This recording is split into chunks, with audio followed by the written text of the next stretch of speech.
What if Ash fully evolved all his Pokémon in Johto? Ash's Houndour and Totodile evolve. Ash's Scyther makes a return and defeats his latest evolution. Morty pushes Ash to his limits. To find out what happens, watch with me part 5 of the Johto saga of our story, What if Ash fully evolved all his Pokémon. Let's start with the video. My destiny, you're my best friend, and a world we must defend.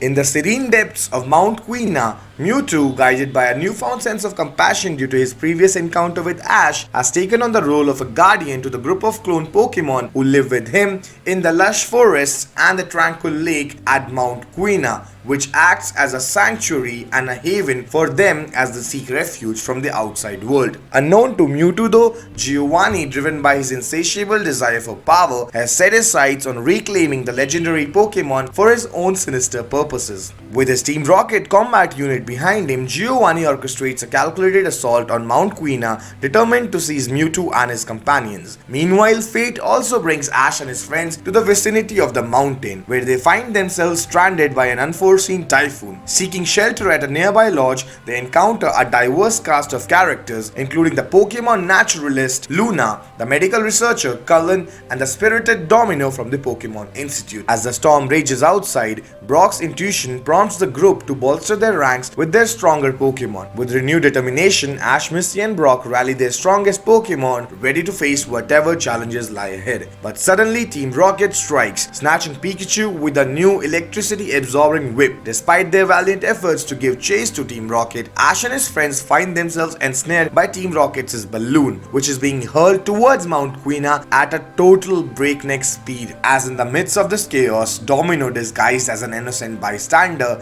cunningly infiltrates the Team Rocket balloon and reveals her true allegiance to Giovanni as a number 2. Then she goes on to reveal Mewtwo's location to Giovanni, and then with the calculated precision, she sabotages the balloon, sending Ash and his friends along with Team Rocket hurling towards the mountain below. Separated from the group, Team Rocket and Pikachu stumble upon the clone Pokémon, whereas Ash and his companions navigate through the treacherous terrain with the assistance of Blastoise and Tentacruel. As they finally reach the heart of Mount Quena's crater, Cullen makes a remarkable discovery that the water within the lake possesses an extraordinary healing property. Luna then expresses a concern that human interference could jeopardize the purity of this natural wonder and threaten the habitat of the Pokémon, as this is when Team Rocket grunts capture our heroes. Meanwhile, some of the clone Pokémon led by Pikachu and Meowth clones take matters into their own hands and imprison Jessie and James in a cave and then prepare to confront Giovanni's Team Rocket forces. However, their efforts are met with formidable resistance by Team Rocket's helicopters, which descend upon them and unleash a barrage of energy blasts and capture majority of the clone Pokémon, causing Mewtwo to emerge to protect them. Mewtwo then unleashes a powerful psychic attack to disrupt Team Rocket's plans. Giovanni, however, undeterred, attempts to coerce Mewtwo into submission by threatening to experiment on the captured clones. Reluctantly, Mewtwo agrees to surrender for the clones' safety, only to be then enslaved by Giovanni's machines. Now, with Mewtwo under his command, Giovanni instructs the construction of a Team Rocket base in the crater, leading to industrial waste being released in the lake, thus attracting the wrath of Mount Quena's bug Pokémon, who rise up against their oppressors. In the midst of this turmoil, Ash, Pikachu, Misty, Brock and their clone counterparts are freed from the prison and rally to confront Giovanni and rescue Mewtwo. In a climactic showdown, Ash and his Pokémon unleash their full strength against Giovanni and Mewtwo, determined to stop the Team Rocket leader, whereas Brock and Misty, with Golem and Tentacruel by their side, engage Domino against the Sneasel and Houndour. Eventually, the conflict reaches its peak as a tide turns in favor of our heroes, as the freed clones and bug Pokémon join the attack and resistance against Team Rocket's grunts. As the battle between Ash and Giovanni reaches its climax, Mewtwo proves to be an overwhelming force, decimating Ash's Pokémon with formidable powers under Giovanni's command with attacks like Energy Ball, Shadow Ball. He leaves Ash's team battered and exhausted. Eventually, Giovanni taunts Ash and offers to spare him if if he gives up now, but Ash refuses to back down, determined to stand his ground against the tyrannical Team Rocket leader. Then with some quick thinking and some strategy, Ash manages to temporarily restrain Mewtwo using Alakazam's Psychic and capitalize on Mewtwo's vulnerability through a Hydro Pump from Blastoise, causing the restrained Mewtwo to not only take damage but also get wet. Ash though is not done, as he then utilizes Mewtwo's current state as Pikachu releases a massive thunder,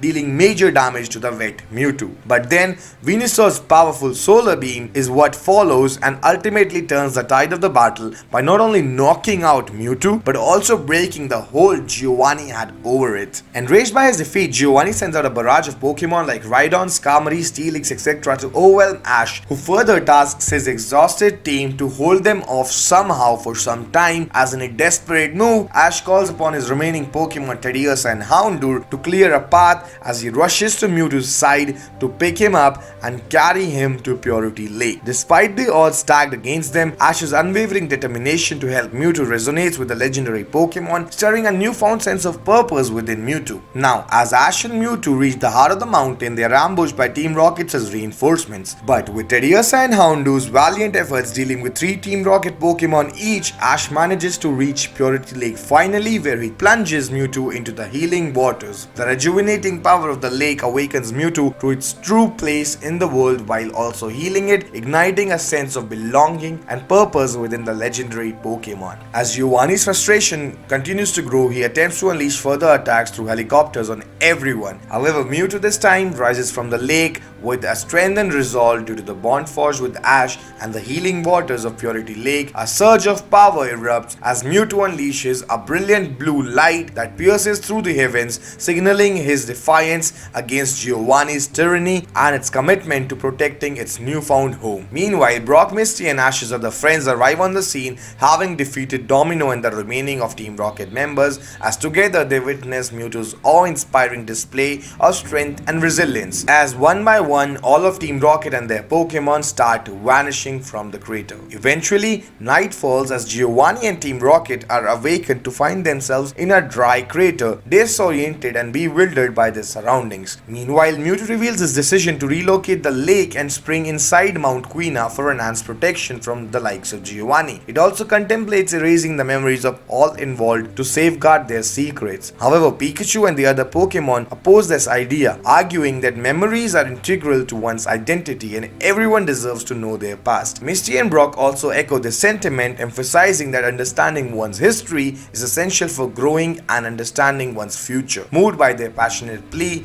Mewtwo reconsiders his decision, and thus with a newfound understanding, Mewtwo decides against erasing the memories of the clone Pokemons, opting instead to preserve the integrity of each individual Pokemon's memory. As then, the group of Butterfree, aided by Mewtwo's psychic abilities, disperse a powder to erase the memories of Team Rocket operatives Luna and Cullen.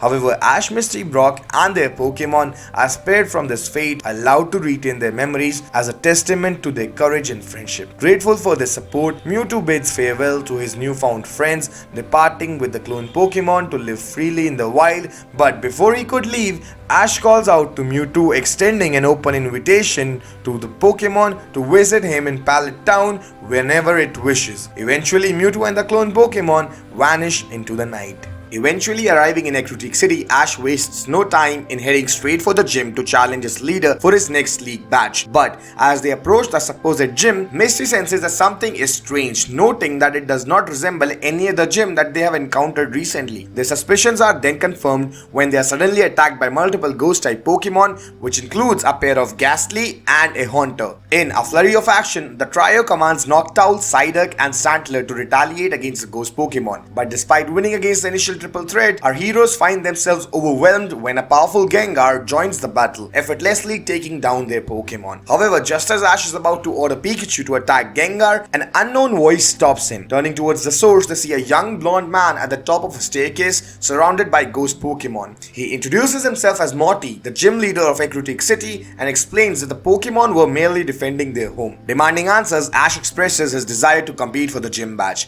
Morty, smiling, agrees to a battle but suggests that it takes take place in a proper setting, revealing that they are actually not in the gym but in the burnt tower, which is a home to many ghost-type Pokemon. Ash notices a carving of this legendary Pokemon Ho and recalls his encounter with it. The conversation though is interrupted when Pikachu and Togepi wander off and encounter Team Rocket, who capture them. Ghastly witnesses the event and informs Morty, who swiftly dispatches Team Rocket with Gengar's Shadow Ball, saving Pikachu and Togepi. Everyone thanks Morty, but Ash examines the aftermath of the battle and realizes the power of Gengar's attacks and becomes very serious, knowing that he'll likely face it in the gym battle soon. Later, Morty suggests that they rest for the night and meet the day after tomorrow for their battle, as he would need at least a day to make the arrangements for their battle. Ash agrees and they part, but on his way to the Pokemon Center, contemplating Morty's strength, Ash decides to do some research of his own on ghost-type Pokemon, learning about their weaknesses and strengths, specifically against normal-type Pokemon, and also the utility of Noctowl's Foresight attack. And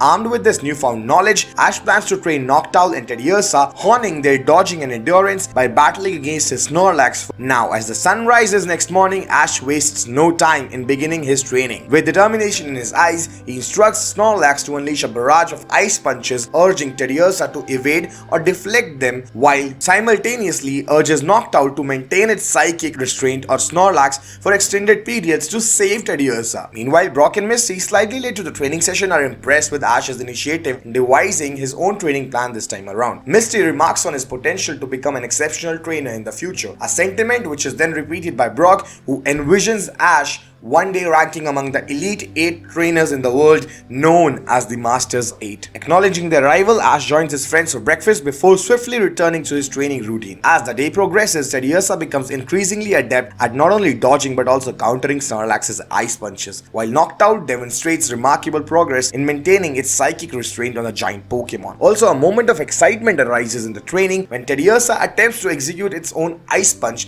although it falls short of expectations, but still, undeterred, Ash encourages his Pokemon to persist and even joins them in training to mimic their attacks and provide a hands-on guidance. As the sun begins its descent in the evening sky, Ash calls an end to the day's training, declaring it's time for rest and relaxation. With his Pokemon returned for healing, they eagerly anticipate the upcoming battle scheduled for the following day, ready to showcase the fruits of their hard work and dedication against Morty. The next day, morning of Ash's 4th gym battle finds him extremely focused and determined, mentally preparing for the challenge ahead as he walks with Brock and Misty towards the gym. Upon arriving, they interrupt Morty's lecture to challenge him, and Morty graciously agrees, allowing his students to watch the battle unfold. The referee explains the rules for a 3-on-3 battle, and Morty starts with his Ghastly, while Ash calls out his Noctowl. Ash begins by using Noctowl's Psychic to restrain Ghastly and follows it up with a powerful A-slash, dealing significant damage. However, Ghastly retaliates with a lick, sending Noctowl into the ground. Ash then asks Noctowl to use Foresight, making Ghastly susceptible to fighting type moves, as Ash then switches to Teddiursa, who lands a super effective close combat, knocking out Ghastly. Impressed by Ash's strategy, Morty sends out Haunter, which overwhelms Teddiursa with thunder punches, forcing Ash to switch back to Noctowl to reuse his strategy. But Morty had already anticipated this and asks Haunter to curse Noctowl. Next up, due to Brock's warning about the curse, Ash decides to face Haunter without Noctowl, opting to save the Pokemon for Gengar, and hence switches once again, sending in Snorlax, who launches a barrage of ice punches at Haunter, who counters them with thunder punches. But soon enough, unexpectedly, Haunter starts freezing due to the ice punches, catching Morty off guard. Now, as Snorlax finishes off a frozen Haunter with a super effective crunch, Haunter, just before being knocked out,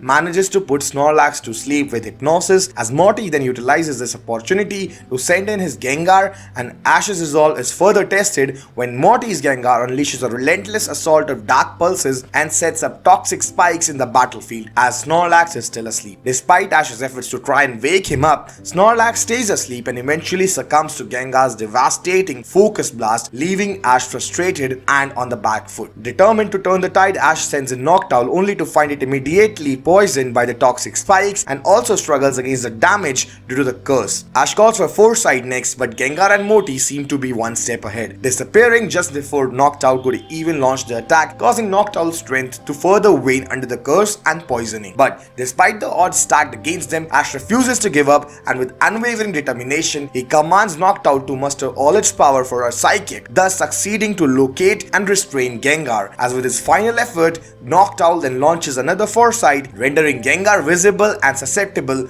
to fighting type attacks. However, the toll of the curse and poisoning proved too much for Noctowl to bear as it faints, leaving Ash to contemplate his next move, with Gengar still having most of his strength left. As the battle reaches its climax, Ash turns to his last Pokemon Teddiursa, knowing that the chances of victory are slim. But despite being weakened by poisoning from the toxic spikes that were set up and enduring a relentless barrage of Gengar's dark pulses, Teddiursa summons its remaining strength, and with determination burning in its eyes, Teddiursa retaliates by launching multiple rocks at Gengar with Shadow Claw, forcing the ghost Pokemon to defend itself with Shadow Balls and getting busy in that. Now, in a powerful display of strength, Teddiursa utilizes this opportunity to land a brutal Claws combat followed by a strong Shadow Claw, sending Gengar crashing to the ground before Morty's eyes. However, the effect of the poisoning begins to take its toll, causing Teddiursa to falter in its next attack. Morty sees this as an opportunity to end the battle and commands Gengar to unleash a devastating yet final Focus Blast. But in the face of impending defeat, Ash's unwavering spirit ignites a spark of determination within Teddiursa. Reminding his Pokemon of the trials that they have overcome together, Ash inspires his Pokemon to push beyond his limits. And then, with a radiant glow, Teddiursa evolves into Ursaring, bursting forth with newfound strength, speed and endurance. And in a stunning display of power, Ursaring not only catches the Focus Blast but also freezes Gengar in its tracks with a mighty Ice Punch, catching everyone on the battlefield by surprise. Seizing this moment, Ash commands Ursaring to deliver the finishing blow with his Shadow Claw, shattering the frozen Gengar and securing victory in an awe-inspiring display of strength and determination by the trainer and the Pokemon. Now, as the dust settles, Morty approaches Ash,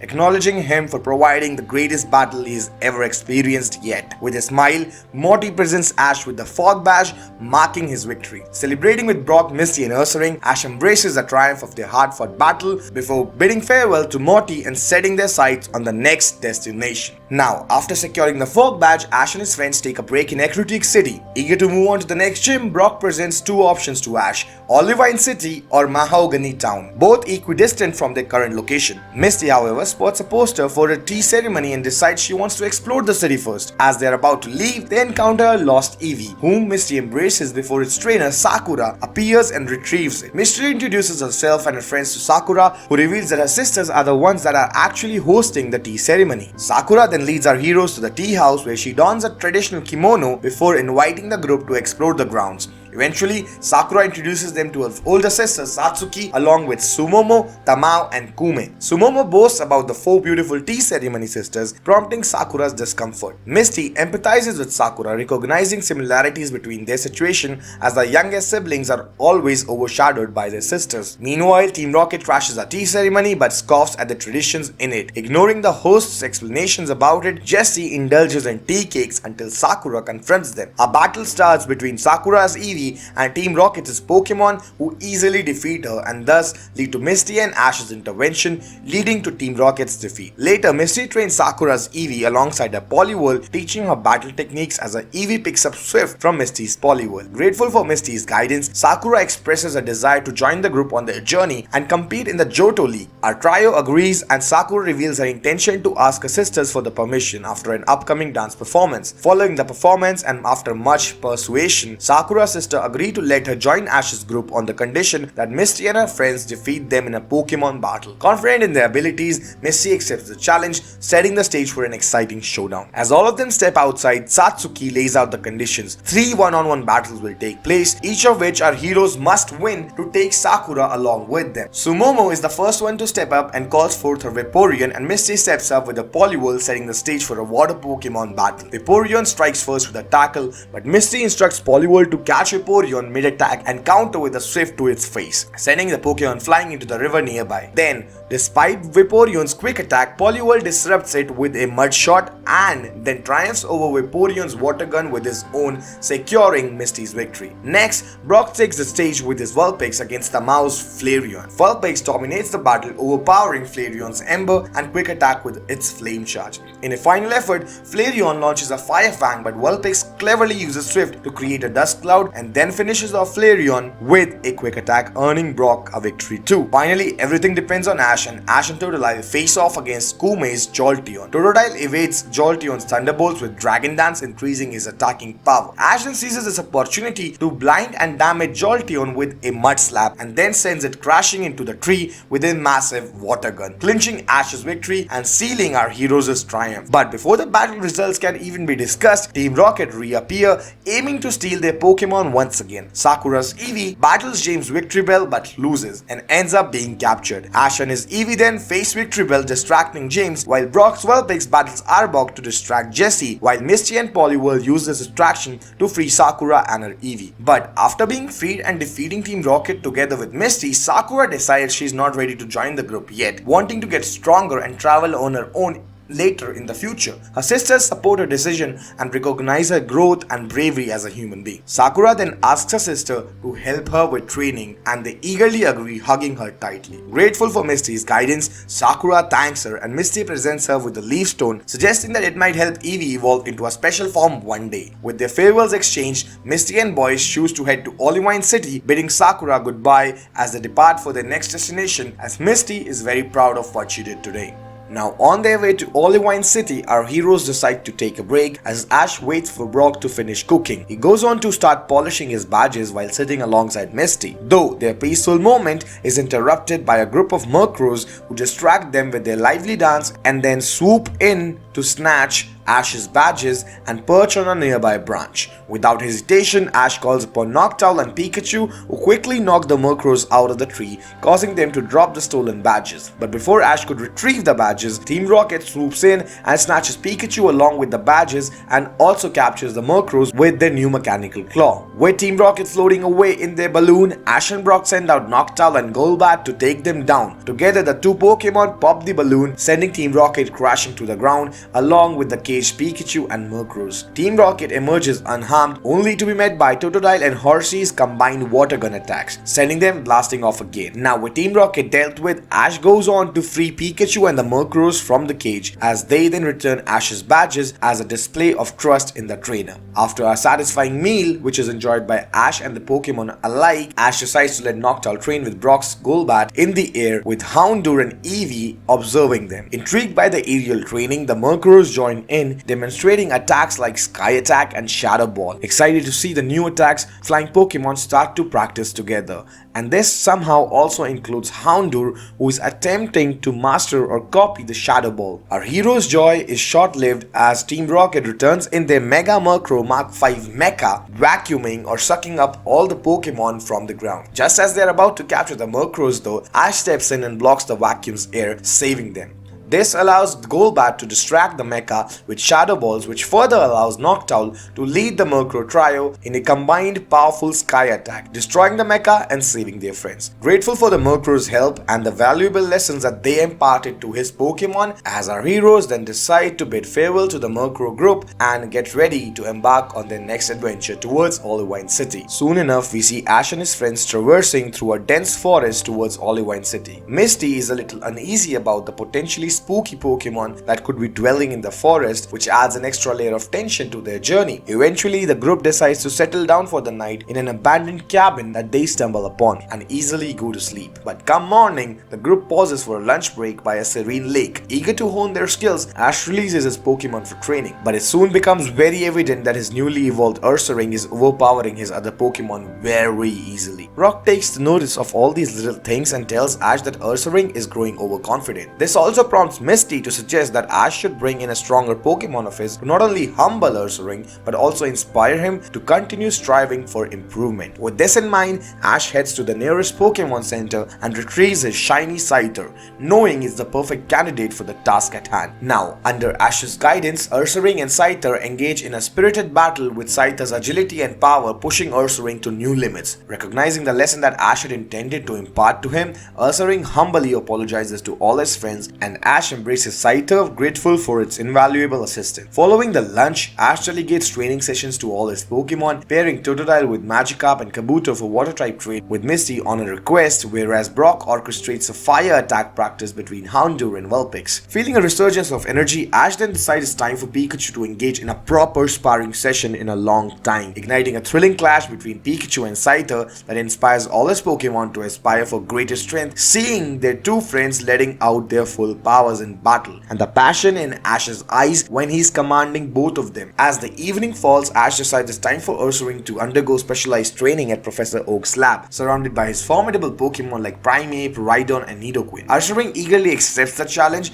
fueled by the newfound determination to match the strength of Pikachu and Scyther so he can make Ash proud, as Ash sends him to Professor Oak's lab while keeping Scyther. But before they could depart the Pokemon Center, Brock reminds Ash of the letter that Professor Oak had given him, leading Ash to discover a message from Professor Elm informing him of a parcel awaiting him at the Pokemon Center in Olivine City. Intrigued by this unexpected development, Ash eagerly anticipates what awaits him in Olivine City as he bids farewell to the Pokemon Center and continues his journey with his friends. Soon enough, Ash and his friends continue their journey towards Olivine City and they encounter Todd, their old friend and the skilled photographer who is on a mission to capture a close-up shot of the legendary Pokemon Articuno. Intrigued by Todd's quest, our heroes decide to join forces with him. Along the way, they come across an elderly couple in the need of assistance, and like the cannon through Ash's acquired Sunstone, they help the couple celebrate their anniversary by evolving a Sunkern into a beautiful Sunflora. Then, using Todd's expertise, they manage to capture a heartwarming picture of the couple, but to everyone's surprise, Articuno appears in the background of the picture, adding an unexpected twist to their journey. Excited by this unexpected turn of events, our heroes are determined to pursue Articuno in the mountains. However, Ash realizes the importance of having Charizard by his side for such a significant encounter. He suggests to Todd that they postpone their mountain expedition for a day so that he can retrieve Charizard from the Charizard Valley. Though initially apprehensive, Todd understands the necessity of having a powerful Pokemon like Charizard to handle Articuno in case it attacks them and agrees to the plan. That evening, Ash successfully contacts Lisa in the Charizard Valley and arranges for Charizard's Pokeball in exchange for Quilavas. As Charizard arrives, emotions run high as Ash, Brock, and Misty share a heartfelt reunion with the fiery companion. Ash explains to Charizard the purpose of the reunion, who eagerly anticipates the upcoming battle against Articuno. With the team now complete, they set out for the mountains the next morning, filled with determination and excitement. With Charizard by their side, they're ready to face whatever challenges await them as they pursue the legendary Articuno. Now, as Ash, Misty, Brock, and Todd continue their search for the legendary Pokemon Articuno, they trek towards Snowtop Mountain. Soon enough, Charizard rejoins the group, reporting that it did not spot any signs of Articuno out there. However, Todd remains convinced that they saw Articuno fly towards the mountain. As they approach a nearby Pokemon Center, Todd snaps a photo of the group next to the sign marking this unique location. Just then, Officer Jenny arrives and welcomes them inside. Seeking refuge from the cold, the group warms up inside the Pokemon Center. Todd expresses his realization that maybe capturing a picture of Articuno might be more challenging than they had initially anticipated. Nurse Joy and Officer Jenny share information about Articuno with our heroes, revealing its presence as a familiar sight at Snowtop Mountain. They then lead the group to a 1200-year-old carved statue of Articuno, adding to the mystique surrounding the legendary Pokemon. Inspired by the legends that they've just heard, Ash and his friends become even more determined to find Articuno. Nurse Joy cautions them about the dangers of climbing the Snowtop Mountain. Undeterred though, the group dons thick jackets and presses on through the snow as a blizzard picks up. Ash interprets that the blizzard is a sign that Articuno is nearby, a sentiment shared by both Pikachu and Charizard too. Suddenly, Articuno materializes before them and the blizzard subsides as the snow clouds part, revealing the sunlight.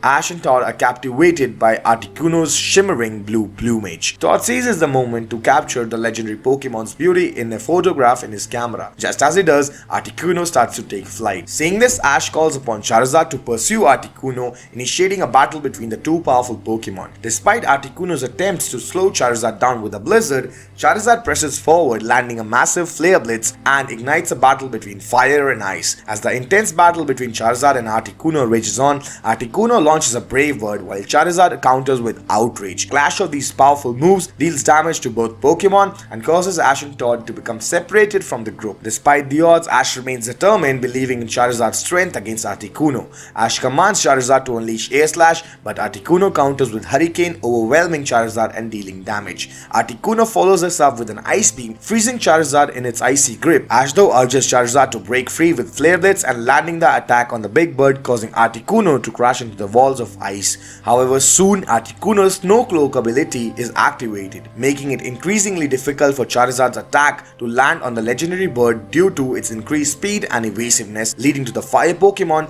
becoming tired. Next up, Articuno prepares to finish off Charizard with Brave Word, but Team Rocket intervenes, catching Articuno off guard and poison it with gunk shots from both Arbok and Weezing each. The legendary bird weakens and falls to the ground, prompting Ash to call off the battle. He offers Pecha Berries to Articuno, winning its trust and apologizing for the confrontation. Meanwhile, Charizard manages to send Team Rocket blasting off despite its exhaustion. With the mountain walls crumbling due to their battle, Ash, Todd and Charizard find themselves in danger. Articuno, though, after seeing Ash's kindness, comes to their rescue, lifting them to safety and guiding them out of harm's way before departing. Misty, Brock and Officer Jenny eventually arrive on a snowmobile, witnessing Articuno's departure and express admiration for its beauty and strength as Ash checks his pocket only to find Articuno's wing in it. After resting and healing at the Pokemon Center, Ash expresses his gratitude to Charizard for his bravery and his newfound strength, but asks him to continue getting stronger as Ash will need him at his best to win against the Elite Four of Johto. He then sends Charizard back to Lisa in the Charizard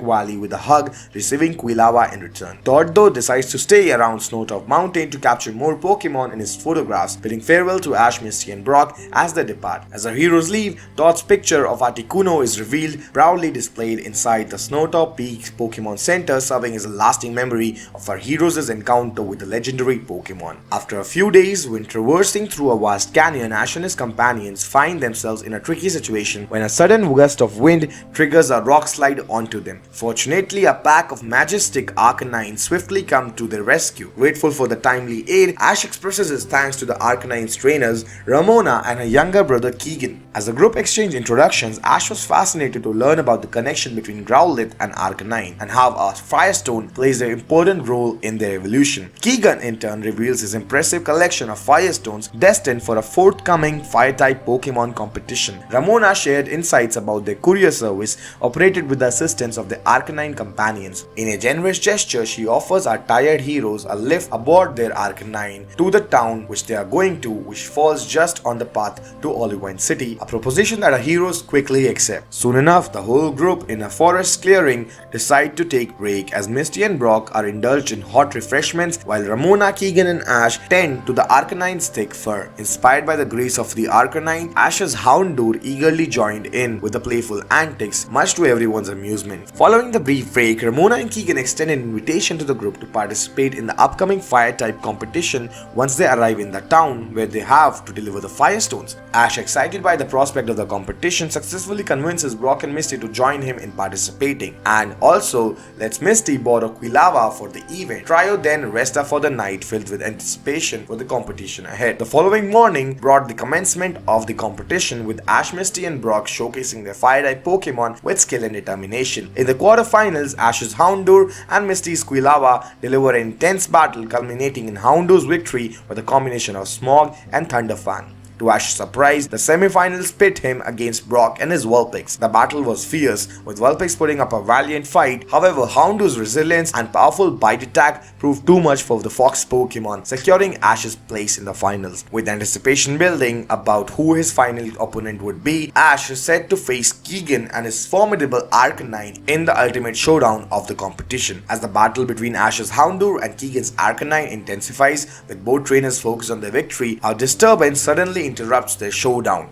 A rocket zooms through the sky with its target clear, the precious Firestones in Keegan's possession. This is when Team Rocket emerges, reciting their familiar motto, and chaos ensues. Keegan reacts swiftly, commanding his Arcanine to melt the rubber hand gripping the Firestones with a powerful flamethrower. The stones tumble free, but Team Rocket seizes its opportunities to snatch them and make a hasty escape. Determined to retrieve the stolen Firestones, Keegan and his Arcanine give chase. However, Team Rocket's cunning tactics lead them into a trap, and both the trainer and Pokemon plummet into a pitfall trap. Ash and his friends rush to Keegan's aid, helping him out of the pit. Despite a broken arm and Arcanine being incapacitated, Keegan's resolve remains strong. But Team Rocket's greed knows no bounds as they snatch Pikachu also. Ash commands Houndour to pursue the evil trio, but the gap between him and Team Rocket seems too much too close. However, a surge of determination soon floods through Houndour as memories of its past as the Alpha, its inability to defeat the Golem, and also the inspiration that it had received from Arcanine trigger Houndoom's evolution into Houndoom as it gives chase to Team Rocket with the determination to save his friend Pikachu. Thus, with newfound strength and speed, Houndoom catches up to Team Rocket, freeing Pikachu with a Dark Pulse as they both then attack together, unleashing a powerful combination attack, sending Team Rocket blasting off and retrieving the stolen Fire Stones. Returning to his trainer, Houndoom carries Pikachu and the Fire Stones on its back. Ash is amazed by the evolution and rides back on Houndoom with Keegan. With the finals rescheduled for the next day, both trainers take the time to rest and recover. The following day, Ash and his Houndoom face off against Keegan and his Arcanine once again. The battle is fierce, with flamethrowers of equal strength lighting up the arena. Keegan attempts to gain the upper hand with extreme speed, but Ash remains calm, instructing Houndoom to not attack and only observe. As Arcanine lands the attack, Houndoom's true potential is unleashed, as with lightning speed, in a split second, Houndoom paralyzes Arcanine with a Thunder Fang and then further seizes this opportunity by delivering a final blow with a massive Dark Pulse, securing victory in the competition. In gratitude and to celebrate the evolution of Houndoom, Ash shares the Fire Stones with Brock and Misty before bidding farewell to Keegan and Ramona, who express their heartfelt thanks. With the competition won and friendships forged, Ash and group continue their journey, ready to face whatever challenges lie ahead on their way to Olivine City. After a few days of traveling, Ash and his friends end up at Rikishi Town. Their attention is drawn to a remarkable sight, a Feraligatr effortlessly besting several Pokemon in a row. Intrigued, our group approaches the Pokémon Trainer Raiden, who enlightens them about the town's specialty in Pokemon Sumo wrestling. They are then introduced to Shonosuke, the director of the Pokemon Sumo Society, who elaborates on the rules of the competition, emphasizing the reliance of physical prowess rather than traditional Pokemon attacks. Inspired by the spectacle, Ash eagerly calls out his Totodile, itching to let the Pokemon witness its fully evolved form in action. And with newfound determination, Ash expresses his desire to participate in the Pokemon Sumo conference. However, he realizes he needs a heavyweight Pokemon for this, which prompts Brock to suggest Snorlax, seizing the opportunity for the slumbering giant to showcase its strength. At the Pokemon Center, Ash arranges for Professor Oak to transfer Snorlax to his team, replacing Bailey for the short time. Now, with Snorlax's weight causing the weighing scale to groan under its bulk, Ash secures his entry into the competition as the final participant. Soon enough, as the competition commences, the group reunites with Raiden and his formidable Feraligatr. They marvel at the other heavyweight contenders, particularly the imposing Blastoise, favored to win the tournament this year. Soon we skip to the semi-final matches, in which we see Feraligatr narrowly triumph over the Blastoise, as Snorlax effortlessly making his way, defeating Machamp with its signature belly bounce. Thus, both Ash and Raiden have advanced to the finals. The atmosphere crackles with anticipation as the final showdown between Feraligatr and Snorlax unfolds. With a thunderous start, Snorlax makes the first move, only for Feraligatr to skillfully dodge it. Despite Feraligatr's attempts to overpower the Snorlax, the resilient Pokemon withstands the onslaught. Then, showcasing its incredible strength, Snorlax lifts Feraligatr into the air and throws it out of the ring, clinching the victory and surprising everyone present. Amidst the jubilant cheers of the crowd, Ash basks in glory of his hard-earned victory, the King's Rock prize gleaming in his hand.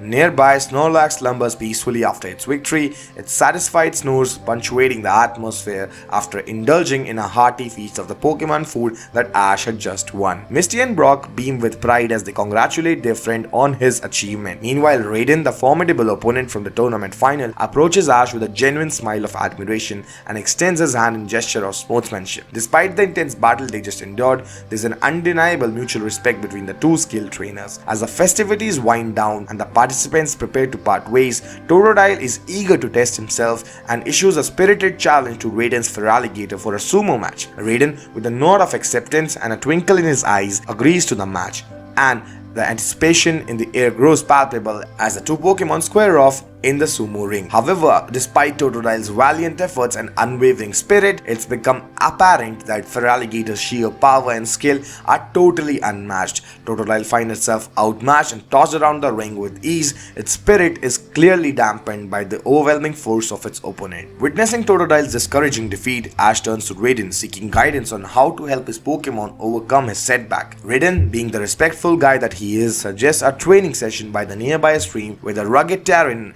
and the heavy rocks offer a perfect opportunity for improvement and growth. Raiden, to motivate Totodile further, agrees to meet in 2 days again for a rematch and offers his support and encouragement to both Ash and Totodile, inspiring them again. Determined to help Totodile regain his confidence, Ash leads the gang to the nearby stream where they devise a rigorous training regimen. First, Totodile focuses on lifting heavy rocks with Ash's encouragement every step of the way. Then Ash enlists the help of Brox's Onyx and Misty's Poliwhirl to engage in sumo battle against Totodile, with Snorlax also joining in. After a grueling day of hard work and bonding, Totodile forms close bonds with the three powerful Pokemon and begins to visibly grow stronger and more resilient. On the second day of training, Ash challenges Totodile to lift the other three Pokemon, which it manages to do after a few attempts fueled by the Dragon Dance boost. But despite the brief boost in strength, Totodile is not as happy with himself as Ash thought he would be. However, Brock reminds the tiny crocodile of the noticeable increase in its strength and instills a sense of determination and resolve in Totodile for its rematch tomorrow. As the rematch day arrives,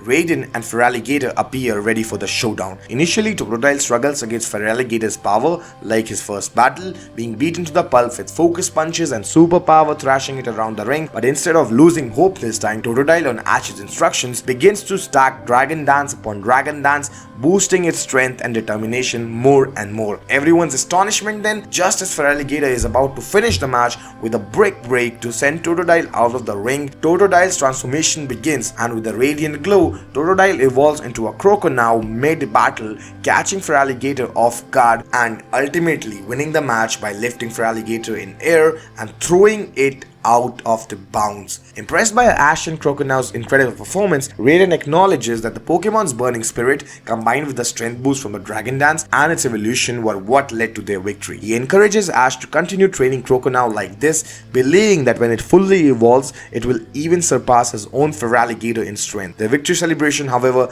is interrupted by Team Rocket, but with Croconaw and Feraligatr's combined strength, they are swiftly sent blasting off again. As eventually, with gratitude and farewells, Ash and his friends part ways with Raiden, ready to continue their journey towards Olivine City. So that's all for this video. Do not forget to like, comment and subscribe, and do turn the notifications on for the channel so that you can never miss out on any new video that comes out. Also, I want to thank you guys for the constant support that you show to this series and the channel in general. New videos will keep coming out, and I just want you guys to help me reach my next goal of 10,000 subscribers as soon as we can. Peace, Dragon Guide.